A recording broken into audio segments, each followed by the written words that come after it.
Hello there, this is Bradley, and you're listening to Psych Everywhere. Today, we're taking a space shuttle to Pandora to discuss the psychology behind James Cameron's latest Avatar film. With me today is Dr. Jill Swirsky from Holy Family University, that's in Pennsylvania. In addition to her research interest in peer relationships and social dynamics among early adolescents, she also teaches psychology of popular culture, and she's the series editor for Psychi's Pop Culture Corner series. Jill, welcome to Psych Everywhere. Thank you for having me. I'm excited to discuss Avatar. I really am too. I love the film. Before we get going, I just want to run through a couple of things that people would want to know. Please be aware, if you're listening, this episode will contain spoilers for the third film. We're also going to cover topics of grief and suicide and mental health and more, which may be sensitive topics to some listeners. So please feel free to just turn off the episode if any of these topics make you uncomfortable. You could also call 988 anytime for the National Suicide and Crisis Lifeline, or you could visit Psychi's Mental Health Awareness webpage, and that's got a variety of other hotlines, and I'll put a link to that in the show notes as well. So, listeners who have ever visited Psychi's blog, that you've probably come across some of these pop culture articles that Jill's the series editor over. Just in a couple of years, there's already like more than 50 articles. They span topics from like intergenerational trauma in Disney's Encanto to things like Alzheimer's in The Notebook. And I'll put a link to that series as well. Go check it out and submit articles to your own favorite films and shows and musicals as well. So, Jill, what did you think about the new Avatar film? How did it compare to the others? So I went in with little expectations. I wasn't really sure what we were kind of getting into. The film is beautiful. Like, put everything else aside, it's an absolutely beautiful show. The effects are beautiful, the cinematography, I don't know all of the film language, but just especially I'm thinking particularly the scene where they have the traders, the wind traders come in and the ships that they're on with these big like wings. It was just really cool to watch. You really kind of feel immersed in the world of Pandora. I thought the plot was interesting. I thought it was very similar to the first one. There were a lot of similarities just in kind of the conflict and the arc.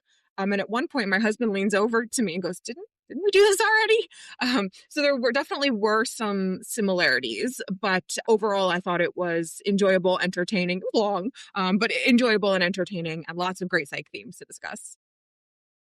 Yeah, I think it about tied with the second one for me. It wasn't quite as good as the first, but whereas the second one had a lot of exploration and cultural growth scenes in it that I really loved, I thought that the action in this third one was really, really good. And I got to say, that very first scene where it's got the two brothers and they're getting to communicate together through the Awa spirit world, or however you want to phrase that, I thought was just really, really beautiful. Do you have a favorite character at this point? Oh, I don't know that I do. I like Neytiri. I think she's just generally badass and really resilient. She's been through a lot, and yet she is still sort of unapologetically herself. So I enjoy her as a kind of a strong female figure throughout the films. I'm going to say Kiri. There's just some little facial expressions that she makes, like where she sticks her tongue out at someone that, that I just think are so neat and so reminiscent of the mother character that she's come from, and having the same actor work on it is really cool. When she finds out that she's a clone, like, it is so rapid fire that she says something like, "Well, that sucks." It's so Sigourney Weaver that I just love that. So we're just going to go back and forth and discuss all kinds of psychology themes that we saw in the film. Jill, would you like to go first and talk to us a bit about parenting styles? Yeah, so I'm a developmental psychologist by training. I teach the majority of our developmental courses. And so the first place I tend to look when I'm thinking about psychology themes in movies is looking at parent-child dynamics. And there's a lot to explore here within the Sully family. A lot of times when we talk about parenting, we would look at Diana Baumrin's parenting styles. And there's traditionally four styles that represent the intersections of high and low warmth and high and low control. And a lot of times parents will fit really neatly into one of those categories. It'll be very clear, they're an authoritarian parent, they're an authoritative parent, etc. Um, Jake really doesn't fit neatly into any of those styles. He's certainly high control. There's no debate there. But the warmth part I found really interesting for him because he treats his family like the military, right? You can see his military background. He's very strict. His children call him sir. Like you can definitely see the structure and the strictness. But he also very clearly and undeniably loves his children. And there are moments of warmth there. So from kind of a parenting style categorization system, I don't really know what to do with him. I put him somewhere in between authoritative and authoritarian, just in the terms of the way that he interacts. It's also interesting because the Sullys are a blended family, right? There are three children who biologically belong to Jake and Nateri. And so there's Nateam, who's the oldest, the one who passes away in the second movie. There's Loak, and then there's Took, who's the youngest.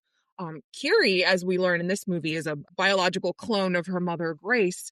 And then we have Spider, who's a human and is sort of the adopted, not adopted ward child. I don't really quite know what to make of his relationship with the family. And that's a major source of struggle and conflict throughout the movie is kind of where does Spider fit into all of this.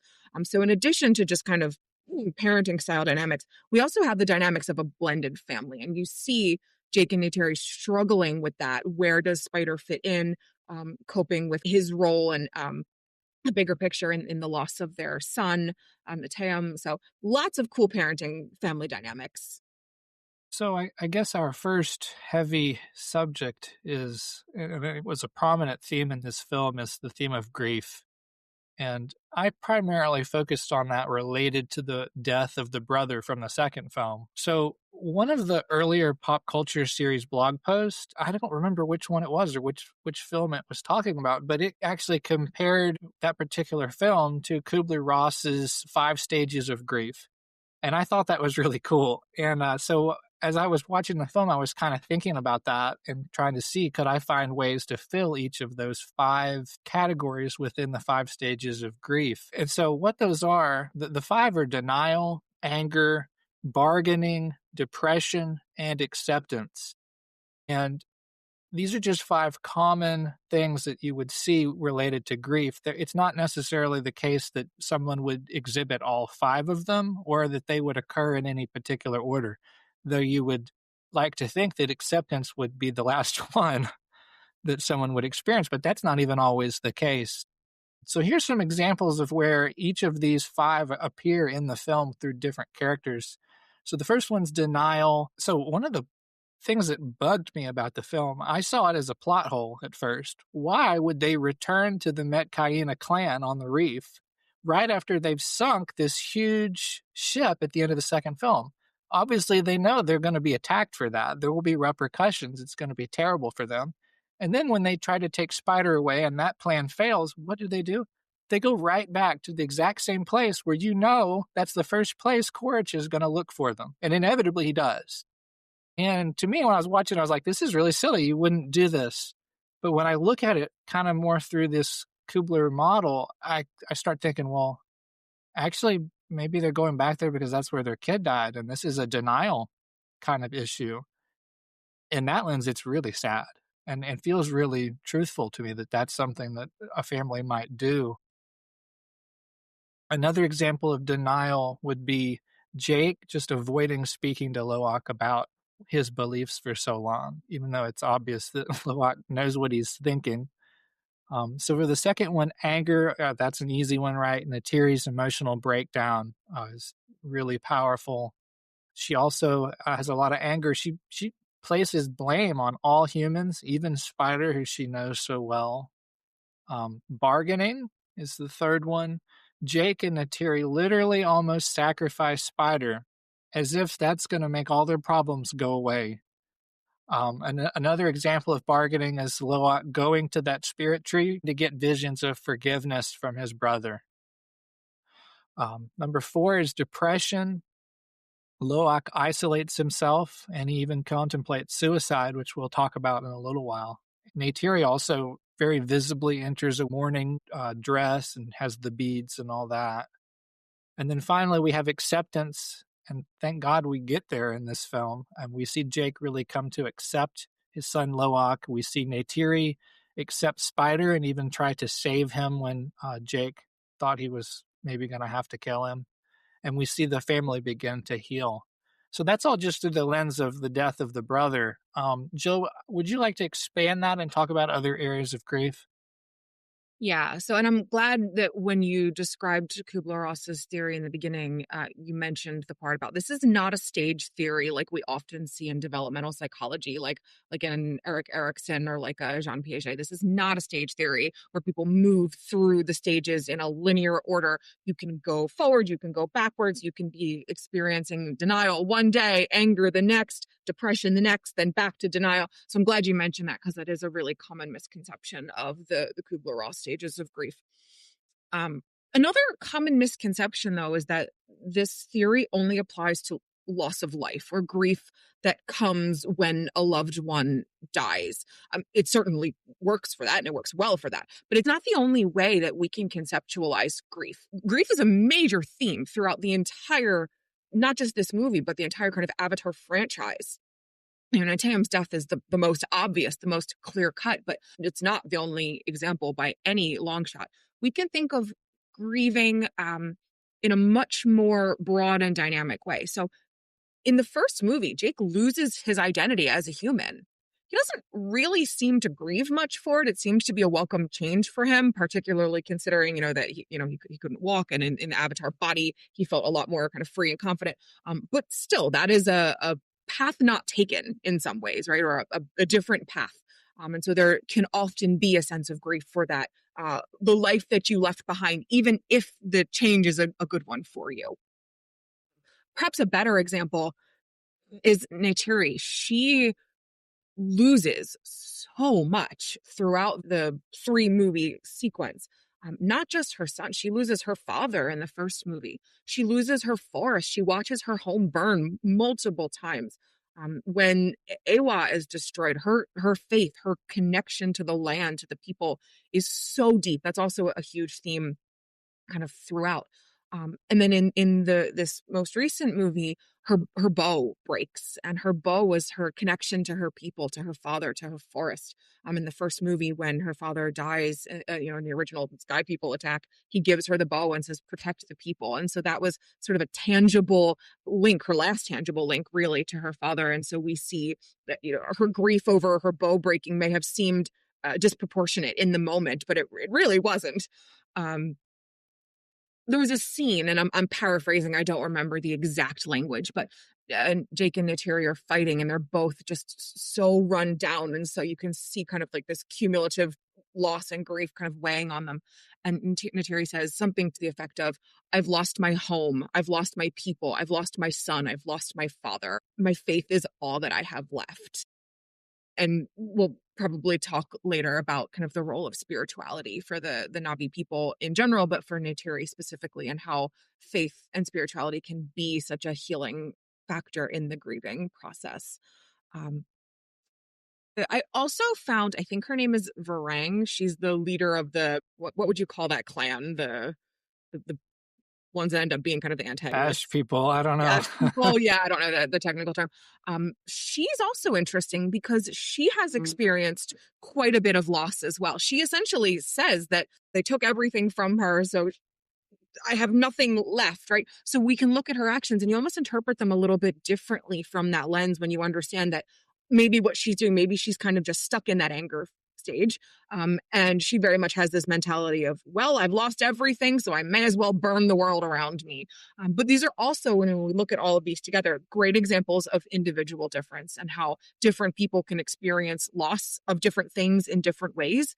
And their responses can be completely different. So let's talk about Loak's suicidal ideation moment. So what's happened is Jake had just gotten into a fight with Loak, and he finally like directly blamed him for the death of Nateum. And so then just out of nowhere to me, because we hadn't seen anything that dealt with mental health in this way before, all of a sudden we see Loak thinking about killing himself. I know that scene was upsetting for people because of the way it came out of nowhere, but since it did happen, I just hope that it helped people realize the effect that their words could have on others, especially people that you care about and that hold each other in high importance. So I don't think I stuck through the credits or was paying attention to them because we were talking about the film when it was over. But I heard there was an in credit hotline provided, which I think was a nice touch. And I wish more films did that. And we ought to do that more on the show. Sometimes we talk about heavier subjects and we don't always include that. So, psychology wise, there is Joyner's interpersonal theory of suicide. I'm no expert in this at all, but my understanding is that there's sort of two broad categories within that. There's desire for suicide and capability for suicide. And I'd argue that Loak showed the first, but not the second so much. So, desire for suicide highlights these perceived feelings of burdenness and thwarted belongingness as these drivers for suicidal thoughts. And I think obviously Loak felt unwanted by his father, and he was also being told that his decisions had harmed his family, and all of his plans to help Payakan, the whatever you call them. I know James Cameron doesn't like to refer to them as whales. It Whatever looks you like call them. Yeah, they look like whales, but all of his plans to help with that were being thwarted. And so I think that for those reasons, he embodies the desire for suicide part. But then the second part is capability for suicide. And so this highlights lowered fear of death and increased tolerance for physical pain. And here is where I don't think that it lines up with him. He's reckless at times and he's been around death and pain, but Loak obviously changed his mind and he decided that he wasn't up for that level of pain. he was reacting in the moment. Right. He was, as you were talking, I was thinking a lot about the fact that Loak is, according to Google, is 14. He's a teenager. And so if we think about what we know about adolescent emotion regulation, there's not a whole lot of it, right? Adolescents feel things really deeply, feel things really heavily, and often react in exaggerated, over the top ways. And I don't mean that to sound insensitive or to downplay um, suicidal ideation, because that's a very real feeling. But we also, if we put that in the context of how teenagers are often reckless, they are often sensation seeking, they feel things in big ways and they react in big ways. The other thing that I was thinking as you were talking is the power of support. And so what ultimately diffused that scene was when Curie and Sairaya, who is presumably his girlfriend, the partner, the young woman he meets when the Sully family travels to the reef, they come to him. They find him kind of in this state of like really high anguish, and they help him diffuse the situation.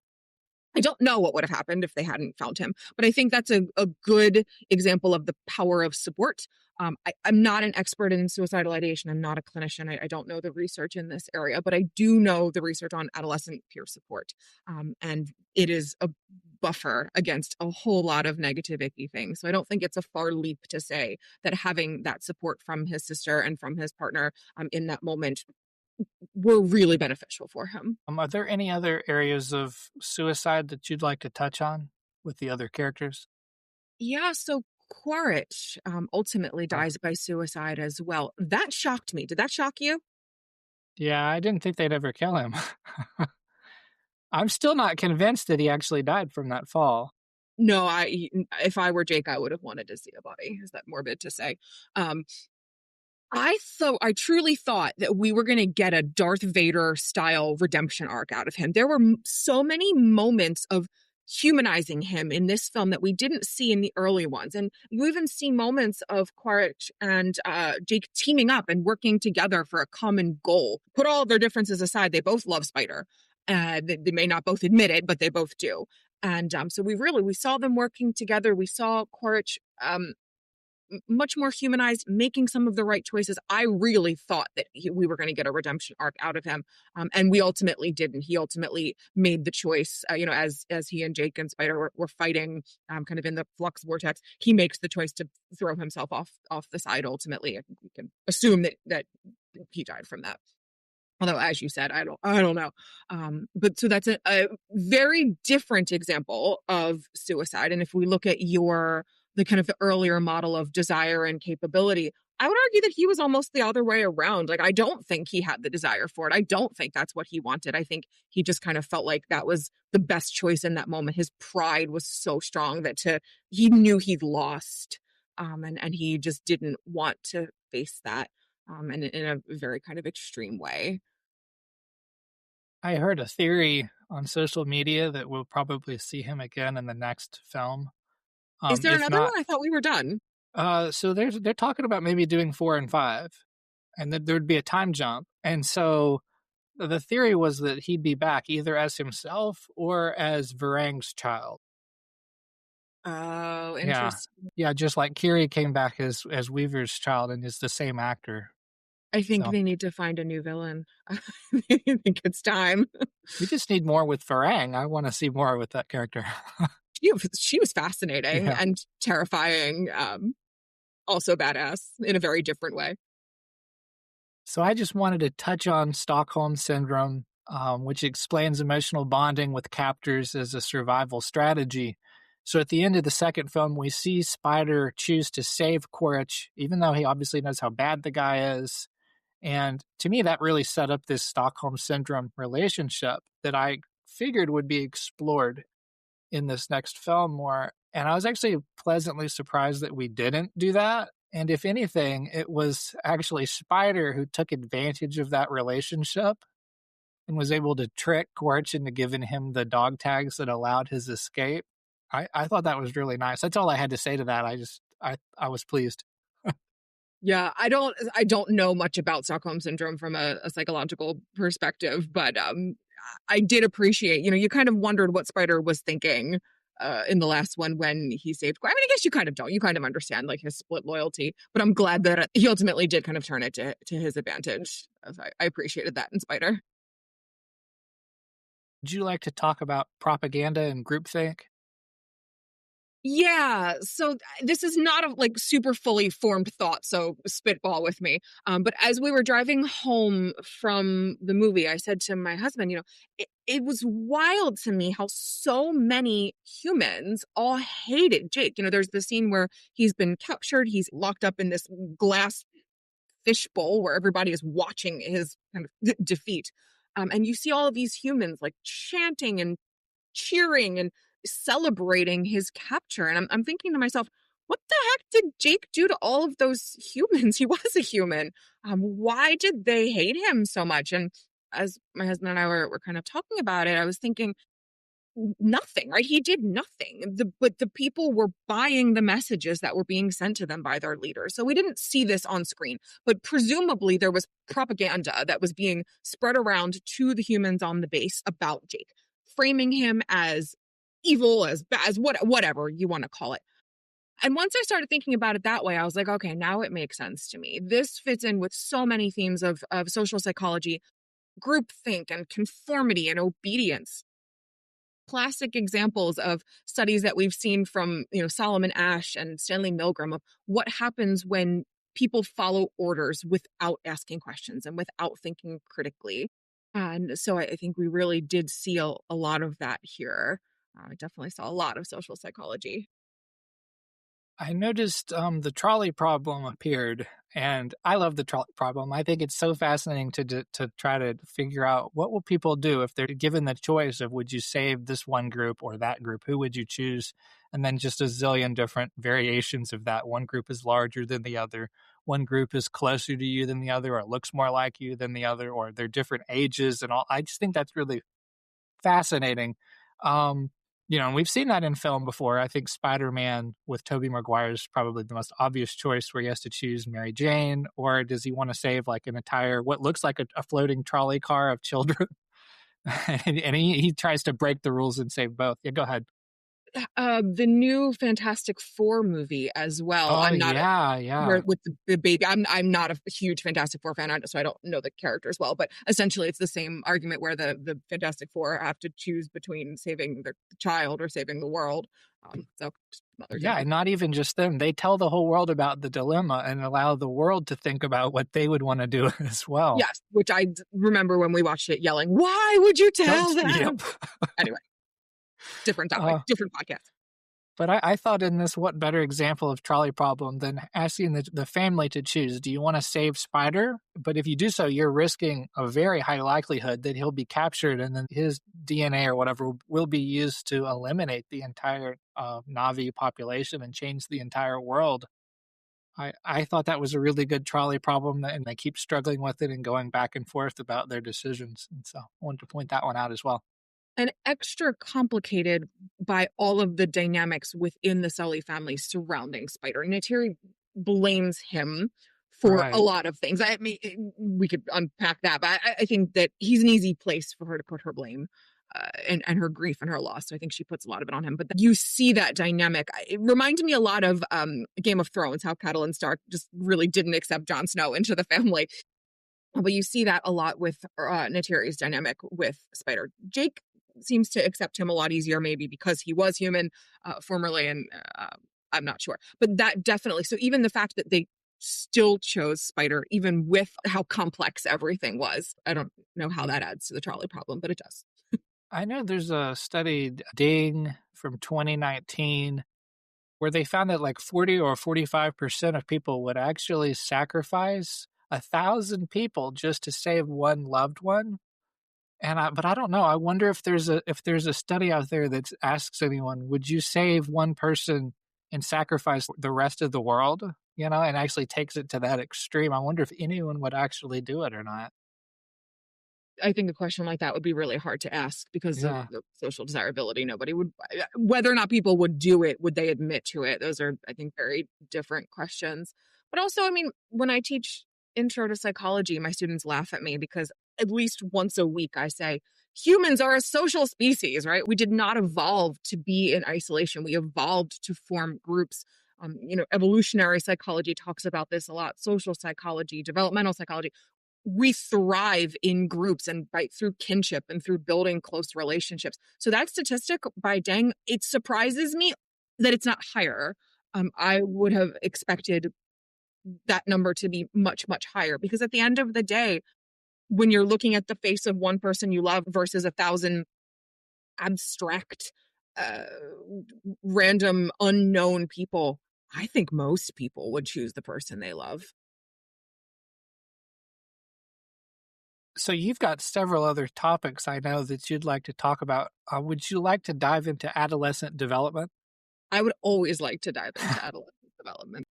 And we touched on this a smidge, and so I think the best examples here are Loack and Curie, who Google tells me are around 14. And so when we think about adolescence, Eric Erickson's theory of psychosocial development divides the lifespan into 8 stages, and each stage has a conflict that has to be resolved for healthy, ultimate ideal development. During adolescence, the conflict is identity. Who am I? Who do I want to be? And we see that really clearly with Loack and Curie in very different ways. They're both grappling with who they are in very different ways. Curie, quite literally, who am I? Where did I come from? What am I? And we do get that question answered, but that's a struggle for her throughout really both of them, the second and the third movie. This sense of like, I know that I am different in a way that I don't understand, but I want to know who I am. And by the end, we see her accept that and embrace that and start to be able to understand her power. But a lot of that comes with her exploration of who she is and who she isn't. Um, we see it in Loack as well. He is reckless. He is impulsive. To some extent, that is typical of adolescence, particularly male adolescence. He is high in what we'd call sensation seeking. He likes to take risks. He very clearly doesn't think about the consequences. Again, all kind of hallmarks of adolescence. But by the end, we see him start to find his place a bit better, and to explore kind of how he fits into the bigger picture, both of the Sully family, of the Metakayam people, of the Navi people, right? We see him like finding his way. And so I think those are good, if supernatural, examples of adolescent identity development. What about topics of science and religion? So I am by no means an expert on this. I mean, there is a whole field of the psychology of spirituality. I know very little about it, but this is something I was kind of just mulling over. So the Navi are deeply rooted in their faith and their community, their connections to the land and the ancestors. They're a highly spiritual culture.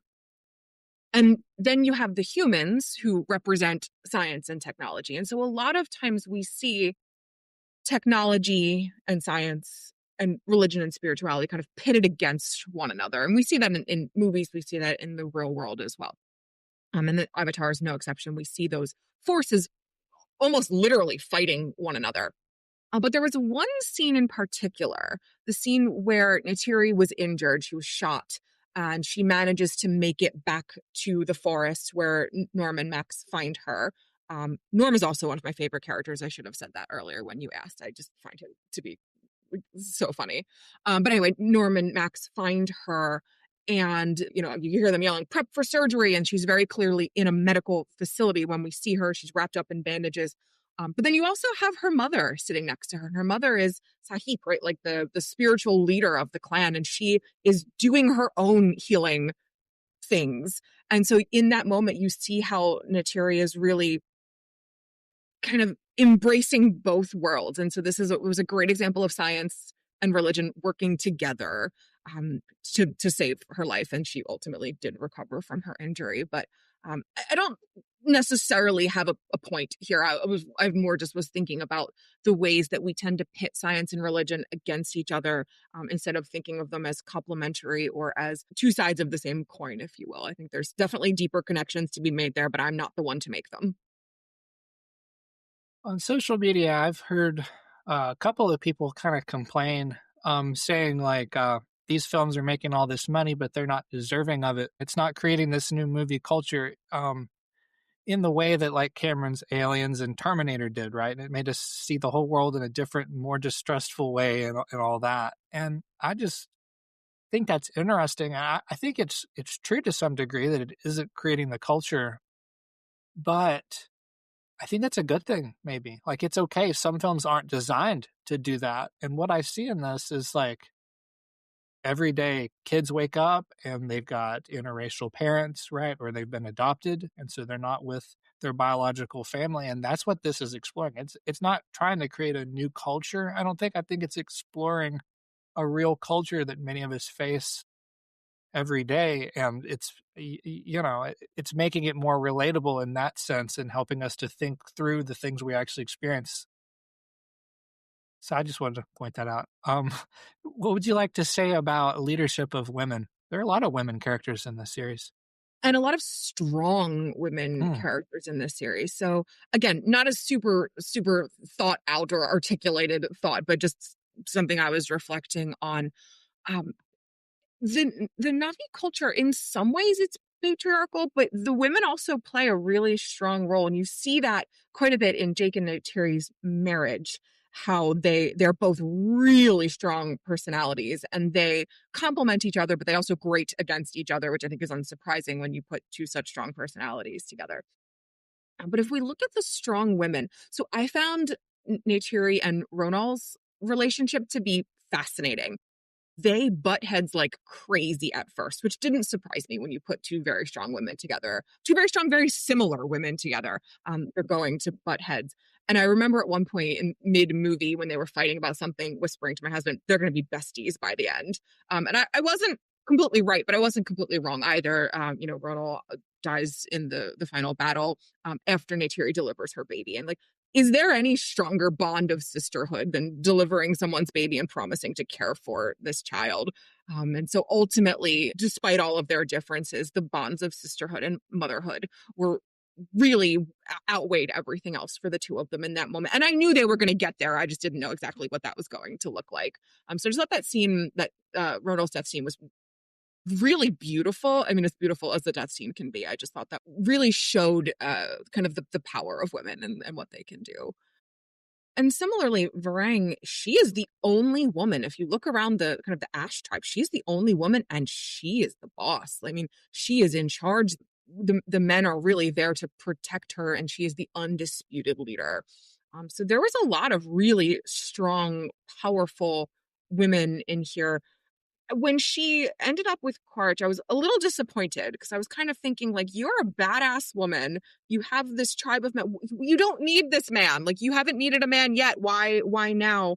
But then I also wonder if she was using that to her advantage, and in a lot of ways, she was just using him. So I don't know if that makes it better or worse. But yeah, like a super well articulated thought, but I was thinking a lot about the role of women and their strength that was showed in this movie. Okay, well, I thought this was awesome. You know what it reminded me of is back in what I consider to be the good old days of TV when Lost was airing, and everybody was watching it. And then, the next morning after the episode, you got to go to the water cooler or to your classrooms or wherever and talk to everyone about it and get all their theories and see how it applies to your life. We don't do that as much anymore, I don't think. And this just took me back to those good old days, and I really enjoyed it. I hope we get to do this again sometimes. As you well know, I love talking about psychology themes in movies, and I think it's a really great way to help. I typically use it as a teaching tool in my classrooms, but I think it's a way to help kind of people in general understand other people in general. Pop culture is really, really a powerful way to kind of think about the world. So, anytime. You've just listened to another episode of Psych Everywhere, a podcast by Psychi, the International Honor Society in Psychology. For this show, distinguished guests weigh in on applying psychological science to a diverse range of current events and to better your life. Listen for free wherever you go for podcasts or see a written transcript on YouTube. If you haven't already subscribed to Psych Everywhere, go ahead and follow us wherever you go for podcasts. Tell a friend or a colleague about the show. Word of mouth is a huge help, so share what you learned at the dinner table or in your classes. You could also follow us on X at Psychi Podcast and leave a review at Apple Podcasts. You'll absolutely make my day. And more importantly, you'll be helping us to get Psych Everywhere. Copyright 2026, Psychi, the International Honor Society in Psychology. All rights reserved.